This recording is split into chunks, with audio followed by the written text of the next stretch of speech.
Boa noite, caros irmãos, caras irmãs.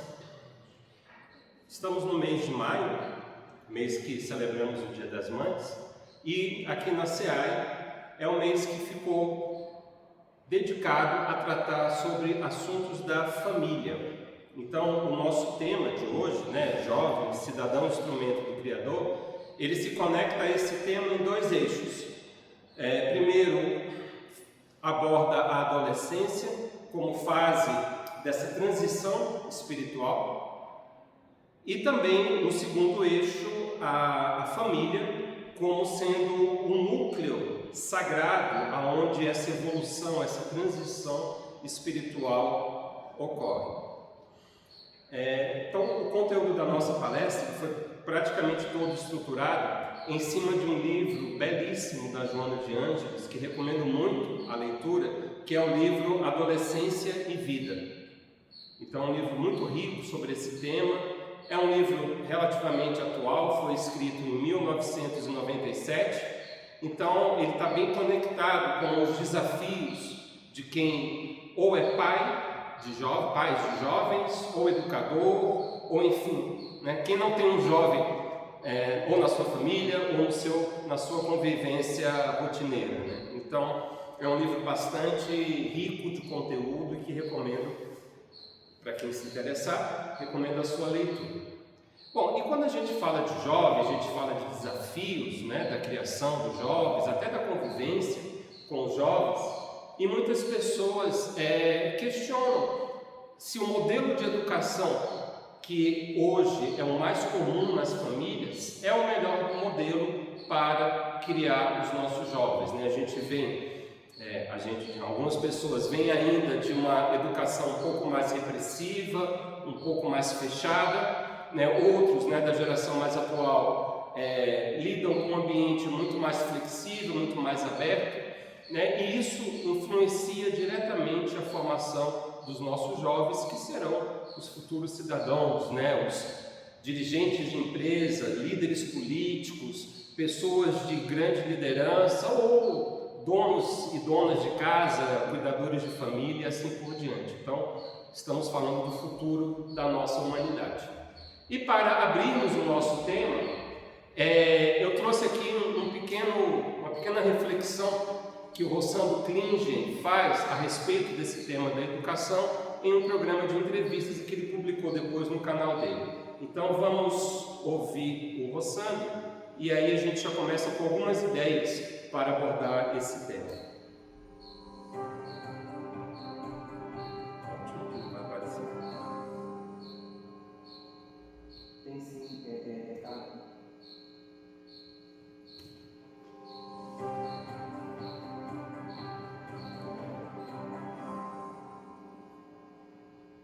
Tem sim, eu acho que a gente, para poder explicar isso melhor, teria que ser um pouquinho mais para a educação dos filhos hoje em dia. O que a gente tem visto? A geração passada de pais, eles nunca se preocupavam em perguntar se a gente os amava. Claramente, uma vez que eu pedi a minha mãe para brincar, me encarando, que era um carro, ela falou que a gente é grande, ela disse que eu não ia, simplesmente eu não ia. Eles fazem, meu avô me deu uma parada, que o avô antigamente ele ajudava na criação, embora meu avô ajudou bastante. Mas aí ela disse, mas você não vai, porque você não é quem ama, você sou eu. Isso tem nada não, eu tenho 18 anos, eu vou. Ela disse, não vai, porque enquanto você depender de mim, quem vai estabelecer as normas dessa casa sou eu. E eu disse, sério, você pensa que eu vou lhe amar? Aí ela disse, tranquilamente, meu filho, quem disse a você que eu quero seu amor? E a gente amou, não é você que quer o amor. Isso o amor é uma escolha que a gente faz. Eu escolhi amar você. Agora, como mãe, eu não abro mão que você me respeite. Eu só fui entender aquela cena muito depois, fazendo psicologia, eu fui entender que o amor é um sentimento muito sofisticado e ele precisa de algumas pré-condições na escala de sentimentos para que não ocorra. Lembra daqueles alunos da matemática, si, somente si? Então, nós temos que, para amar alguém, eu só amo alguém, se somente se eu respeitar. Os pais do passado não se preocupavam em serem amados, mas não abriam mão de serem respeitados, e com isso conseguiam o amor e o respeito. Infantilmente, eles formam inseguros. Os pais de hoje querem ser amados por crianças e adolescentes, que nenhuma sofisticação ainda tem para um sentimento tão nobre. Eles realmente gostam muito, mas algo vai ser construído na educação desses filhos. Eles tentam ser amados, mas não se fazem respeitar. E ao final não conseguem nem o amor nenhum respeito. Como eles não criam filhos, eu não falo de todos, mas muitos, não criam crianças que suportam não, frustração, eu não vou dar, não vou comprar. Eles criam pessoas com incapacidade de suportar que a vida nem sempre é favorável. Mas será que alguns ainda não tem pessoas diferentes? Até porque eles estão amados com isso. Mas não conseguem, quando no mundo atual, nesse mundo que a gente vive, essa relação com esse mundo Anchieta, eu sei que existe essa pressão lá fora, mas se a gente não decidir que vou pautar minha família por um valor que eu acredito, a gente termina sendo dominado pelo coletivo. E aí a gente tem um discurso que é impossível reagir a isso. E não é possível reagir. É óbvio que eu não posso educar o meu filho hoje como eu fui educado. Acontece que nós temos um modelista também que começou a ser questionado, que a gente chama de tese, família de tese, se criou uma antitese, uma antítese, desenvolvimento dialético. Essa família tinha alguns valores que não eram legais, por exemplo, uma hierarquia muito fechada, pouco diálogo entre os filhos, o pai não conversava com os filhos, a mulher não tinha espaço, então começou a questionar essa família. De fato, ela tinha defeitos, mas ela tinha virtudes. Só que no período histórico, toda vez que eu questiono o modelo anterior para criar um novo, eu tenho a tendência de jogar fora o que era ruim, mas também jogar fora o que era bom. não aproveita as virtudes. Como a gente sempre diz brincando na comparação, é que como se desse um banho no menino, uma banheira, e depois foi jogar água suja fora e levasse tudo junto, jogasse fora o menino. Então, aquela família anarquizada não abriu mão. Aí eu vim para uma família que era repressiva, mas eu virei uma família permissiva. E hoje, a gente também está vendo que esse modelo não está lá, essas coisas. Houve ganho, é uma democracia nas relações, a mulher tem mais espaço para poder lá, os filhos têm diálogo com os pais, mas se perdeu respeito.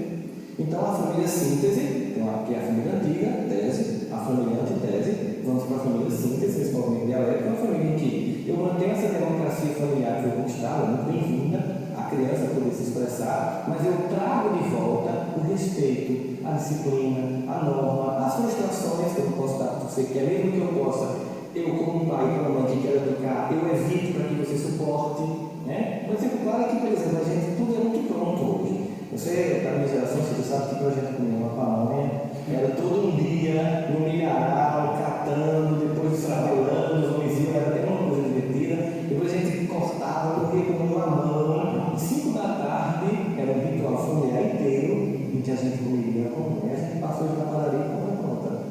Então, por exemplo, pegar um filho em casa fazendo um bolo é uma boa experiência trabalhar com ele a resiliência. Tá? Você chegar, vamos fazer o bolo, em vez de comprar pronto, aí começa a falhar o esforço que dá, a mão que machuca, o tempo de esperar, está pronto não, tem que esperar esfriar. Ele passa mais ou menos umas 4 horas para comer um bolo. Aquilo é uma experiência rica dele esperar o tempo. Nós temos uma geração ansiosa.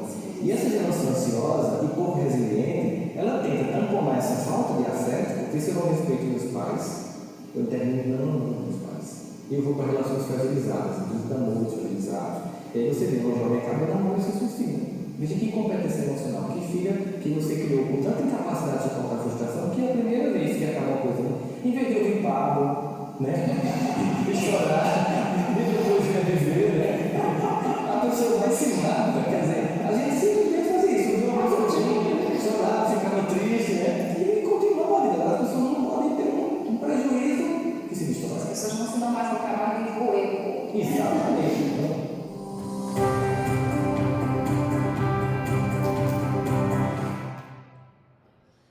Então, bem interessante, né? As questões que ele traz, que dialogam bastante com esse nosso tema. Que não quer entrar aqui. Vamos ver.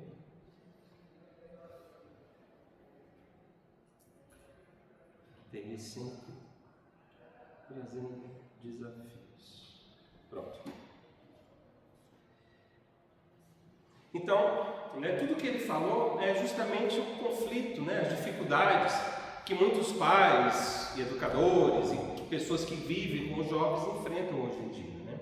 Então, por isso é tão importante a gente entender qual é o papel do jovem nessa sociedade que vivemos hoje. Daí o título, o jovem, ele é um cidadão, ele já faz parte do mundo, ele já tem deveres, ele já tem possibilidades, mas também ele é um instrumento do Criador. E é sobre isso que a gente vai falar, começando pela realidade do nosso jovem de hoje. Primeiro, nós vivemos no que a Joana chama de apelo da ditadura infantil. É um capítulo de um outro livro dela chamado Liberta-te do Mal, que ela fala da ditadura juvenil. Então, desde algumas décadas, a gente vive nessa ditadura, que o belo é o jovem, que o modelo de vivacidade, tudo é o jovem. Até porque a indústria descobriu no público jovem um excelente mercado de consumo, né? Porque vejam, o jovem ele está justamente vivendo esse conflito de identidade. É muito difícil ser jovem, porque você não é mais criança, né? Então a barra sobe um pouco do que é cobrado de você, do que é esperado, mas ao mesmo tempo você também não é adulto. Então você não tem todas as benesses, o acesso completo às possibilidades do mundo que a vida adulta traz. Então você está naquele limbo, né? E é muito comum a gente ouvir jovens reclamar que ele é tratado ora como criança, quando ele quer algo e os pais acham que ele não tem capacidade, e quando ele erra, ele é tratado como adulto. Às vezes a cobrança é exagerada, né? Então, e é um momento, vejam, onde os hormônios estão transformando o corpo rapidamente. É um fenômeno bem interessante, né, que acontece nessa fase da infância para a juventude e para a vida adulta, e também acontece de novo na velhice. Nessas duas fases, eu olho para o espelho e não reconheço aquela imagem que eu vejo, né? No caso do jovem, né, por exemplo, a medicina explica que o jovem muitas vezes ele é atrapalhado, é estabanado, ele passa, derruba uma coisa, tropeça em outra, porque a mente dele ainda não se adaptou com aquele novo corpo maior, né, do que era aquele da infância, né? E a mesma coisa a velhice, né? A minha mente ainda é de uma pessoa de 30 anos, mas a minha máscara, né, a minha biologia, quando eu olho no espelho já tem 50, 60, né? Inclusive Mário Quintana escreveu um livro, um poema muito belo sobre isso, né? Que ele olha e pergunta: quem é este velho que me olha de volta no espelho, né? Então são essas fases, né, onde a identidade está em conflito, e o jovem vive isso. A diferença é que quando eu vivo esse conflito na velhice, eu já tenho uma bagagem de vida, eu já conquistei uma maturidade, eu tenho um repertório psicológico, mental, emocional para lidar com esse conflito, ou pelo menos deveria ter, né? Nem todos possuem, porque é uma conquista, mas decididamente o jovem não tem essa bagagem, ele não está preparado ainda para viver esse conflito. Então é de fato uma época muito desafiadora, né? E aí você tem, de um lado, esse apelo da ditadura infantil, junto com a mídia, que é modeladora. A gente pode acrescentar aqui, nessa caixa de mídia, como modeladora, como transmissora dos valores que os nossos jovens vão adquirir, as redes sociais, que agravam ainda mais esse conflito, essas dúvidas, né? Não é à toa que as redes estão sendo obrigadas a regular o acesso ao público nessa faixa juvenil, né? Então, até 16 anos ou até 13 anos, a depender do país, não pode ter acesso. Quando tem um acesso mais restrito, porque isso afeta profundamente o emocional do jovem. Então veja, se ele está nesse contexto de desafios e não tem uma religião, uma base espiritual para apoiá-lo, ele fica realmente como um barco sem vela e sem motor no meio de uma tempestade. Por isso que nós, pais espíritas ou familiares espíritas, enfim, nós que temos acesso, conhecimento à doutrina espírita, precisamos compreender o nosso jovem nesse contexto, para sabermos como melhor apoiá-los e como melhor direcioná-los nessa fase tão difícil, né? Eu imagino que todos nós ainda tenhamos pelo menos parte das lembranças da nossa época de adolescência, né? Eu tenho muito vívida na minha mente, e realmente é uma fase muito desafiadora, e aonde muitas vezes tem um embate de valores, de culturas, de referência entre os pais ou aqueles que convivem com o jovem e esses valores, referências e cultura do próprio jovem. Eu vou dar um exemplo pessoal, não que eu seja régua para nada, né, quem sou eu na fila do pão, mas assim, de um conflito bem comum. Eu lembro que na minha época eu tinha 13, 14 anos e saiu o disco de uma banda que tinha um nome provocativo, Camisa de Vênus, talvez algumas pessoas lembrem. E no primeiro disco eles fizeram uma regravação daquela música Negue, que eu acho que é cantada pela Simone, Maria Bethânia. Eu não vou adiantar o resgate kármico de vocês tentando cantar a música, mas para quem não lembra, ela fala: negue o meu amor, o meu carinho, essa música. E aí o Camisa fez essa música numa versão irreverente, brincando com a letra, com o ritmo, né? E na minha cabeça ingênua, tinha 13, 14 anos, eu pensei: nossa, que legal, uma música da época dos meus pais, mas com uma roupagem diferente, né? Onde ele brinca, né, com a letra e com o impacto da letra. Vou mostrar para o meu pai. Aí lá fui eu: pai, vem só ouvir essa música, todo contente. Quando ele ouviu: mas que porcaria, mas que lixo, eles destruíram a música, tira esse troço agora. Para mim, eu lembro claramente como se fosse hoje, foi um choque muito grande, porque nesse momento eu entendi que o que eu gostava, o que eu valorizava, não era reconhecido pelo meu pai. Então ali abriu um abismo, em termos, né, nesse aspecto apenas. Eu percebi que eu não podia mais compartilhar com meu pai aquilo que eu admirava, porque ele iria rejeitar como ele rejeitou, né? Uma coisa simples, acho que provavelmente ele nem lembra, né, se eu for comentar, mas que me marcou profundamente. Então, mas isso fala com todos esses 4 blocos que a gente está vendo aqui. Então, a gente precisa tentar se colocar no lugar do jovem para melhor compreendendo, melhor direcioná-lo, auxiliá-lo nesses conflitos, nessa fase tão complicada. Então, só para complementar essa ideia, né, de que a adolescência é uma fase de transição de conflitos, eu trouxe aqui um trechinho do capítulo 1 do livro que eu já citei, Adolescência e Vida, onde a Joana fala o seguinte, né, voltando aqui ao último bloco, que é o vazio sem espiritualidade. Ela diz que o Espiritismo oferece ao jovem um projeto ideal de vida, explicando-lhe o objetivo real da existência na qual se encontra mergulhado, ora vivendo no corpo e depois fora dele, como um todo que não pode ser dissociado somente porque se apresenta em etapas diferentes. Explica-lhe que o espírito é imortal e a viagem orgânica constitui-lhe recurso precioso de valorização do processo iluminativo, libertador e prazenteiro, ou prazeroso, né?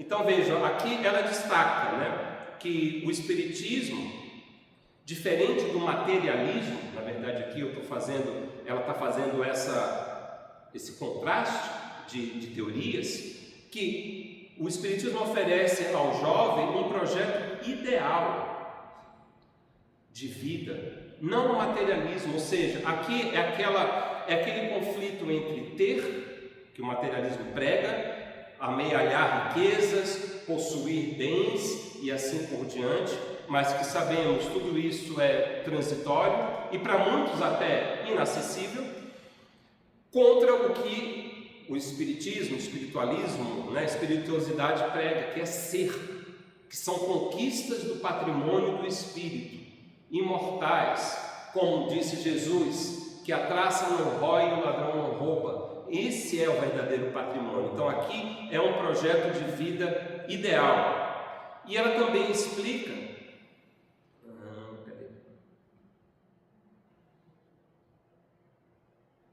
aqui no finalzinho, que esse processo de encarnação, né, essa viagem orgânica, é um recurso de um processo iluminativo, libertador e prazeroso.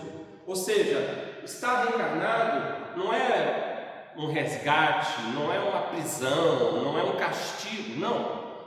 O jovem passa a entender que esta vida é uma oportunidade dele continuar o seu aprendizado, dele continuar crescendo, sendo mais a cada dia do que ele já é, né? Então eu mudo todo o foco, né? Lembrando que na adolescência justamente por conta, né, desses hormônios, dessa sensibilidade, tudo é percebido com um grau de intensidade maior do que na vida adulta. Então, como o Rossandro falou, um término de namoro, que é difícil sempre, mas para o jovem ganha sim uma dimensão de tragédia shakespeariana.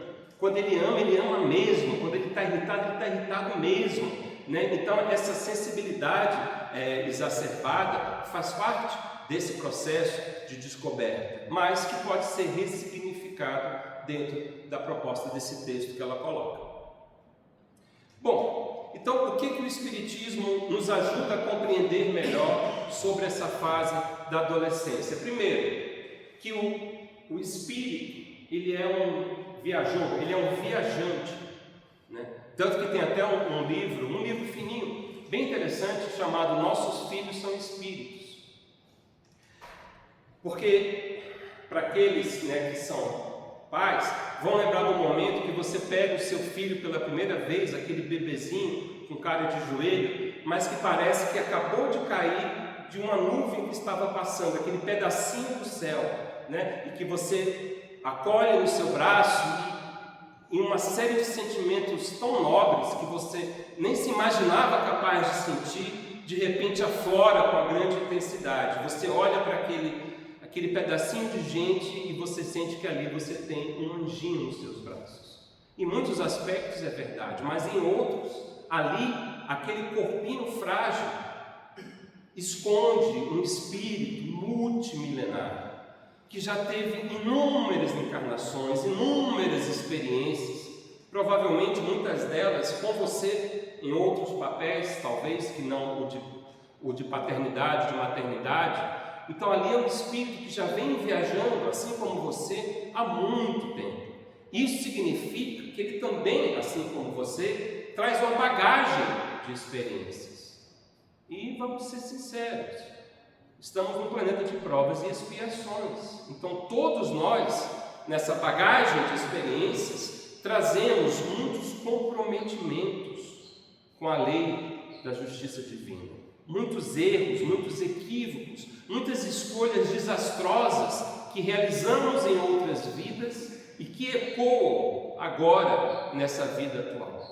Então aquele anjinho, aquele pedacinho de céu que está nos seus braços é na verdade um viajante, um espírito com uma história multimilenar. E isso vai mais cedo ou mais tarde assomar, né?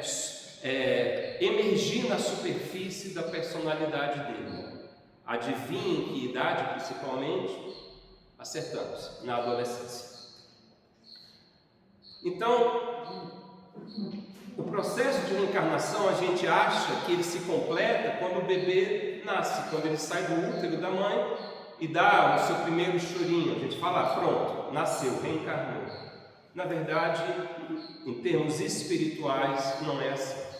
Apesar do corpo físico nascer, passar a ter uma existência própria e independente a partir do parto, o espírito ainda está realizando o seu processo reencarnatório.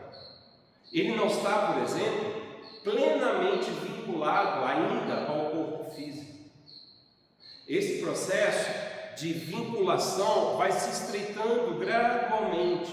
Segundo Emmanuel, no livro Consolador, essa primeira etapa se completa lá pelos 7 anos de idade.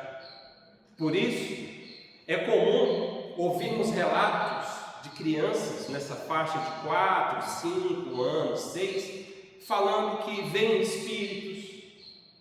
Às vezes o amiguinho imaginário dele não tem nada de imaginário, é um espírito que ele está vendo, porque como esses laços estão um pouco frouxos, a percepção espiritual mediúnica muitas vezes se apresenta mais claramente. Mas a partir dos 7 anos esse processo se completa e essa facilidade tende a assumir naturalmente. Essa é a primeira grande etapa após o nascimento. A segunda grande etapa, segundo Emmanuel, é por volta dos 14 anos. Por volta dos 14 anos, o processo reencarnatório está plenamente concluído. E é aonde o espírito começa a manifestar na sua personalidade traços de quem ele verdadeiramente é. E aí muitos pais se assustam nessa faixa, 14, 15, 16 anos, e falam, por exemplo, nossa, o meu filho era tão... Eu vou falar de um caso na minha família, e eu ouvi isso. O meu filho era tão carinhoso, ele colocava a cabeça no meu colo e pedia, mãe, faz carinho e tal, mas agora com 16, 17 eu não posso nem encostar, que ele fala, mãe, que saco, me deixa, não sei o quê, né? Como que em 2, 3 anos ele mudou tanto assim? Ou eu posso falar, um dos meus filhos, até mais ou menos essa idade, era extremamente brincalhão, parecia um palhacinho, assim, sempre fazendo graça, e depois ele ficou uma pessoa bem-humorada, mas muito séria, né? Você olha para ele assim, você acha que é uma pessoa fechada. Então, essas mudanças de personalidade ocorrem nessa fase, em parte por esse conflito de identidade, mas em grande parte porque ali o espírito começa a aparecer como ele verdadeiramente é. E nem sempre essa transformação agrada os pais, mas faz parte do processo. Então aqui a ideia é entendermos que o nosso filho, e explicarmos para ele, para o nosso filho, para o nosso adolescente, para o nosso sobrinho, que a imortalidade é um projeto. Como assim imortalidade é um projeto? Que o que mais vale não é o prazer imediato. Justamente isso que o Rossandro estava explicando. A gente vive numa sociedade de ansiosos, onde o imediatismo é lei. Especialmente hoje, mais do que nunca, né? Porque nós temos celulares velozes, computadores, nós temos inteligência artificial generativa, então tudo que eu quero está no estalar dos dedos disponível para mim. E quando isso não acontece, eu me frustro, eu desisto, eu me revolto e assim por diante. Então, sem percebermos, a gente vive muito focado a ter tudo agora. Mas quando paramos para pensar que a imortalidade é o nosso projeto, nós somos criados por Deus para sermos um dia perfeitos, como, claro, possível é a um ser humano ser perfeito, uma perfeição relativa. Então, para alcançarmos isso é um processo multimilenar. Então, isso significa que muitas vezes eu tenho que abrir mão de projetos imediatistas, que talvez, e isso eu digo para o jovem, né, porque talvez fosse me trazer um prazer, um ganho material agora, mas que no futuro não seria benéfico. Então, por exemplo, descer para o condomínio para jogar bola com os amigos é muito mais legal do que estudar para aquele simulado de 2 dias que eu vou ter que fazer. Para o jovem, o ganho é muito mais imediato no prazer que ele tem agora. Só que, entendendo que a vida é um projeto de longo prazo, ele começa a compreender que ele precisa fazer escolhas que implicam em renúncia, em sacrifício para conquistas maiores. Então, é aqui que a gente começa a trabalhar bastante essas ideias com ele. E, norteando todo esse processo, nós temos o amor como a grande ferramenta educativa. E aqui é preciso que se destaque, o amor não é passar a mão, não é fazer tudo que o nosso filho quer, não é estar sempre disponível para os seus gostos e caprichos. Não, isso não é amor. Isso é omissão, descaso, até mesmo às vezes covardia. O amor é esse que o Rossandro falou, o que diz não, o que contraria, o que coloca o jovem na perspectiva de ter que abrir mão de um prazer, de uma satisfação, sabendo que ele vai se aborrecer, sabendo que ele vai ficar triste, mas compreendendo o significado de cada escolha. É muito legal você fazer algo que o seu filho gosta, filha gosta, e ver aqueles olhinhos brilhando de alegria. E assim, igualmente, parte o coração você tem que dar uma bronca, deixar de castigo, falar um não mais incisivo, né? Porque a gente que é pai ou que se relaciona afetivamente com jovens não quer machucar. Mas lembremos o que o Rossandro falou, né? A vida é feita de renúncias, é feita de sacrifícios, de dores, de dificuldades. Então a gente precisa preparar o nosso jovem desde cedo e inclusive desenvolver nele a capacidade de lidar com frustrações. a capacidade de lidar com o sofrimento e entender esse processo dele. Muitas vezes a gente pensa, isso era só sei lá, era um paquerinha que a minha filha se apaixonou platonicamente e depois levou um fora. Que bobagem! Deixa eu falar para ela como é difícil pagar um boleto, né? Como é ser demitido do nada. Isso sim é dor. Não, não é. Porque veja, como é a primeira vez que aquele jovem está passando por uma decepção amorosa, é como uma criancinha que cai e corta o joelho pela primeira vez. É a primeira vez que ele sente aquela dor. Então, para ele, aquilo significa muito. Então, amar também, amar de verdade, como a Joana coloca aqui, nessa forma de ser um amor educativo, é um amor que compreende, que ampara quando precisa amparar e que também empurra para frente quando é necessário. Não é o amor, com certeza, o amor que educa não é o amor do tablet e do celular, tão comum hoje em dia, onde eu tá com um dispositivo para o meu filho, fico no meu dispositivo, cada um no seu mundo, e eu estou feliz porque o meu lar está em silêncio, está em paz, em harmonia. Não, isso é antítese do amor e é qualquer coisa menos educador. Bom, então seguindo nessa ideia de projeto de vida, né, da imortalidade, Joana anota aqui no outro capítulo da mesma obra que o projeto existencial do adolescente não pode prescindir da visão espiritual da vida, da realidade transpessoal dele mesmo, das aspirações nobres, do bom e do belo, que serão as realizações permanentes no seu interior, direcionando-lhe os passos para a felicidade. Os haveres chegam e partem, são adquiridos ou perdidos, porém, o que se é, permanece, como diretriz de segurança e mecanismo de paz, que nada consegue perturbar ou modificar. Então, vamos ver aqui algumas palavras-chave do que ela diz.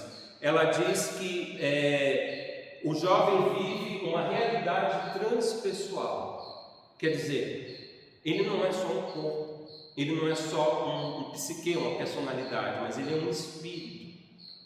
Então, eu ouvi uma vez uma frase nesse sentido que eu achei bem interessante.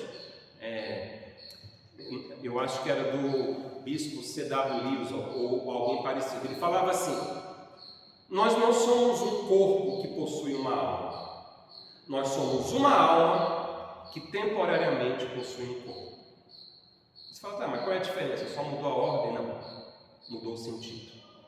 Qual dos dois é o permanente e qual dos dois é o transitório? Se eu falo que eu sou um corpo que possui a alma é transitória. Mas se eu digo que eu sou uma alma que possui um corpo, eu posso perder esse corpo, mas continuarei existindo como alma.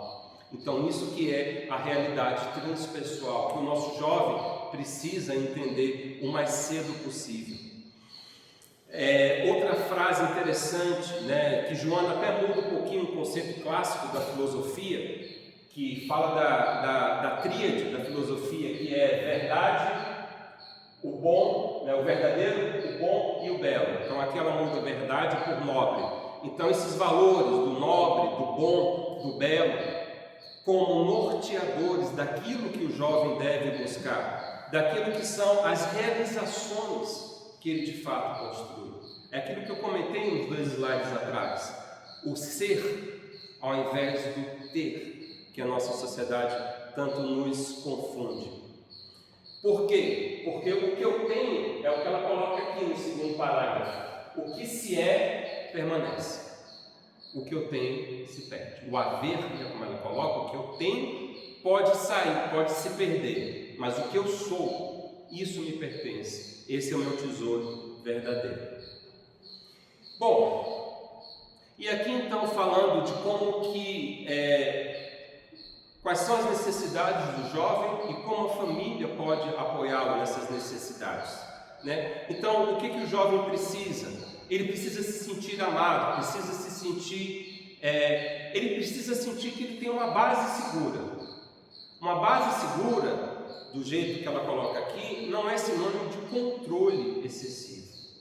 Ele não precisa ser tolhido ou tutelado o tempo inteiro. Mas à medida que ele cresce, principalmente, ele precisa saber que na família ele é amado, ele é aceito e ele pode confiar para se abrir. Então, isso é o afeto sem um controle excessivo, sem querer suprimir o direito do jovem fazer as suas escolhas, ainda que sejam diferentes daquelas que eu gostaria que ele fizesse. Lembrando, o que o jovem precisa de pais e de familiares que sejam modelos vivos. Sabe aquela frase que a gente tanto gosta de citar no Espiritismo, que a palavra explica, mas o exemplo arrebata? É exatamente disso que estamos falando. Então não adianta nada eu falar para o meu filho sobre o valor da caridade, se ele me vê o tempo todo tendo uma postura contrária àquilo que eu prego. Se eu falo do perdão, mas eu sou uma pessoa extremamente rancorosa. E aí está um dos desafios mais nobres de ser pai ou de participar da educação de um jovem. É que para poder educar o meu jovem, eu preciso primeiro me educar. Para evangelizar os meus filhos, eu tenho que começar a me evangelizar. Porque, especialmente nessa fase, o jovem ele é muito analítico.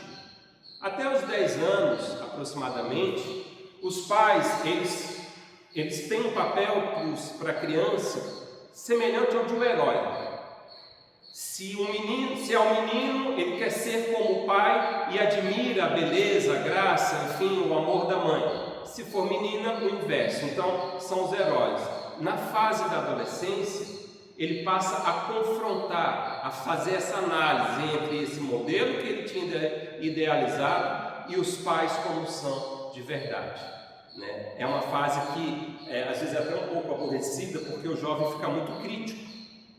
E, claro, a crítica vai toda para os pais, não para os colegas de escola, do condomínio, da rua. Esses são maravilhosos, mas o pai e a mãe, se pisarem fora da linha 1 ou 2 passos, ele já aponta o defeito na hora. Então aqui o desafio é você educar pelo exemplo, não pelas palavras ou pelos argumentos apenas. Eles também precisam de espaço para errar. E é muito interessante porque ainda hoje existem famílias que são extremamente opressoras nesse sentido. Não permitem que o jovem erre, cobram dele um grau de desempenho ou de resultado que se cobraria de um adulto. Mas o jovem está começando. Ele precisa, inclusive, aprender que quando ele erra, primeiro, isso não o define. Um erro que ele cometa não significa que ele será esse erro no futuro. E segundo, que ele compreenda que o erro é a oportunidade de aprender e melhorar. É claro que na hora que acontece o erro, a nossa tendência é se irritar e, enfim, acabar sendo duro demais com os filhos, mas mostrarmos para ele que as quedas fazem parte do processo do caminhar. Então, só cai quem começou a caminhar. Então isso significa que ele está em processo de crescimento e pode aprender com seus fracassos, com seus insucessos. E finalmente, o que o jovem precisa também é o diálogo, mas um diálogo que respeita a sua fase, que respeita os seus conflitos, as suas dúvidas, as suas ansiedades, Imagina, no caso, nessa fase aí de 14, 15 anos, que ele começa a ficar com o rosto cheio de espinhas. Todo mundo passou por isso, com maior ou menor intensidade. E hoje em dia a gente acha besteira, Eu tenho uma filha nessa idade e falo, mas poxa, todo mundo tem espinha. Sim, mas isso mexe com a questão da autoestima, Volto àquilo que eu falei, o corpo inteiro dele está mudando. E nem sempre isso é visto pelo jovem como algo positivo.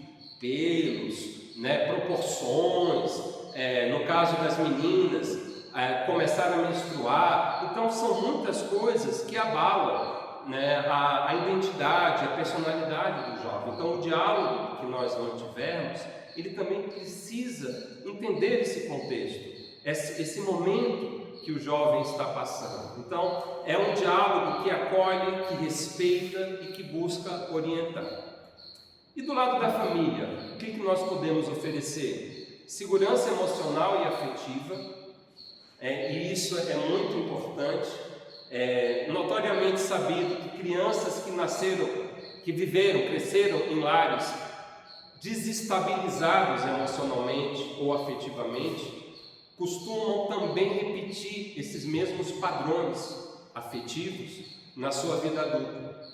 Então, o lar, tanto quanto possível, deve fornecer ao filho e à filha essa segurança emocional. Como eu já disse, ele se sentir seguro de se expor, de falar o que sente, de ter uma opinião divergente e não ser massacrado por isso, de ter um gosto que não é aquele da família, de expor um problema que ele está vivendo, né? Muitos pais reclamam que os jovens se fecham no seu quarto e vivem num mundo à parte, né?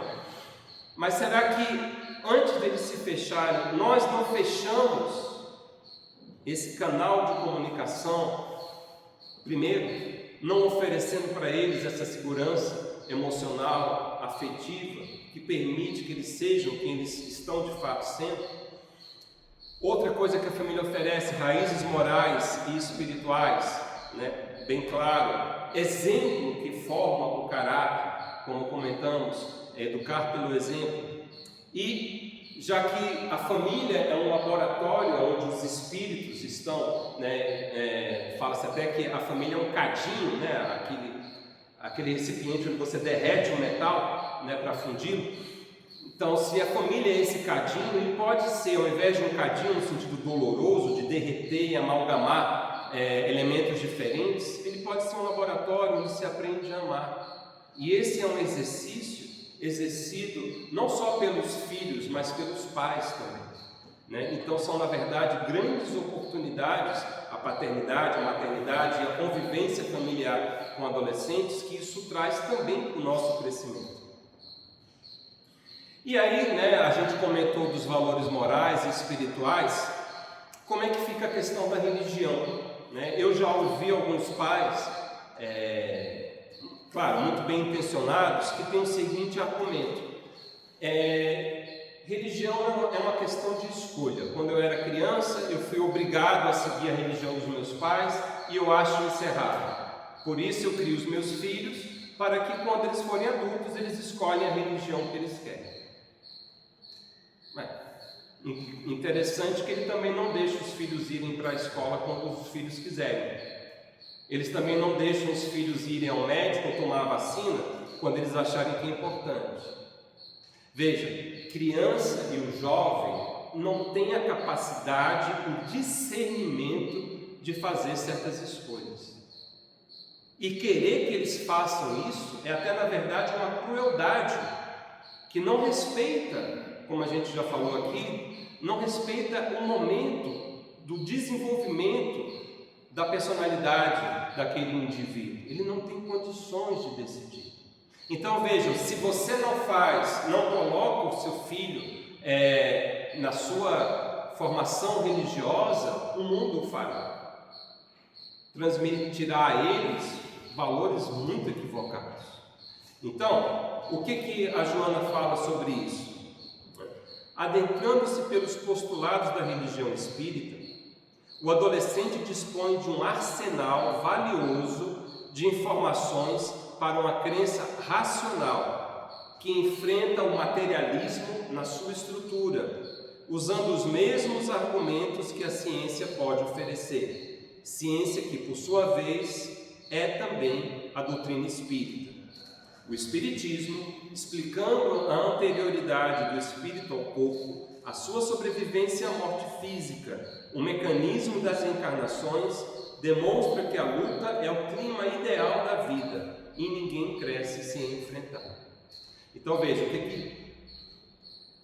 o que nós temos aqui? O Espiritismo, né? No nosso caso, que somos espíritos, ou pelo menos simpatizamos com o ideal espírita, ele traz informações concretas, que não dependem de uma fé ou de uma experiência mística, né? O Espiritismo lembremos, ao mesmo tempo ciência, filosofia e religião.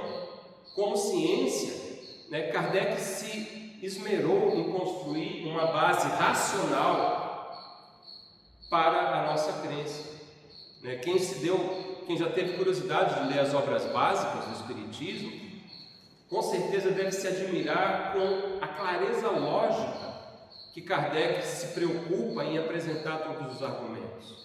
Não tem nada que é esotérico, que somente iniciados vão entender. Qualquer pessoa que se dê o trabalho de conhecer a doutrina a compreende. Tanto que no Evangelho segundo o Espiritismo, Kardec coloca que fé verdadeira só é aquela que pode encarar a razão de frente, em qualquer época da humanidade. Então aqui é a fé racional. É o que o nosso jovem precisa. Quando ele está nesse processo de questionar tudo, aquilo que não parece fazer sentido, ele descarta. Então, na doutrina espírita, ele encontra essa base. Além disso, como eu falei, o Espiritismo também é filosofia. Traz a explicação de por que sofremos, o propósito da evolução e, portanto, o sentido da vida. Questões que são tão caras a esse período, essa fase da vida. E por fim, o Espiritismo é religião, que traz esse vínculo afetivo com Deus e com a lei moral do amor. Então, se estamos aqui hoje, é porque reconhecemos o valor da doutrina espírita. Por que privar os nossos filhos de também ter acesso a esse tesouro? A SEAI, por exemplo, oferece, entre as suas inúmeras atividades, a evangelização espírita para crianças a partir dos 3 anos de idade e aos jovens até os 18, 20? Até 21 anos. Então, por que não trazer o jovem e a criança, claro, se possível, com 3 anos de idade, mas quanto mais cedo melhor, trazer para a convivência, conhecer o Espiritismo, compreender Jesus em toda a sua profundidade. Se amamos os nossos filhos e nos esforçamos para que ele tenha uma boa escola, para que ele faça um inglês, para que ele faça uma atividade física, gente, por que não trazê-lo para a casa espírita, se já reconhecemos esse valor? Não esperemos ele encontrar-se na fase adulta para que ele decida. Os danos que talvez ele já tenha sofrido até lá poderiam ser muito bem evitados, trazendo desde cedo para a convivência com o Evangelho vivo, iluminado pela doutrina espírita. Bom, o tema é vasto, eu teria até mais alguns conteúdos aqui para compartilhar, mas não é um workshop, é apenas um pequeno momento de reflexão. Então convido mais uma vez quem achou interessante o tema, que procure essa linda obra de Joana de Ângeles chamada Adolescência e Vida. Tem reflexões muito ricas que podem nos ajudar a sermos melhores pais, melhores familiares, melhores educadores de jovens. Muito obrigado a todos.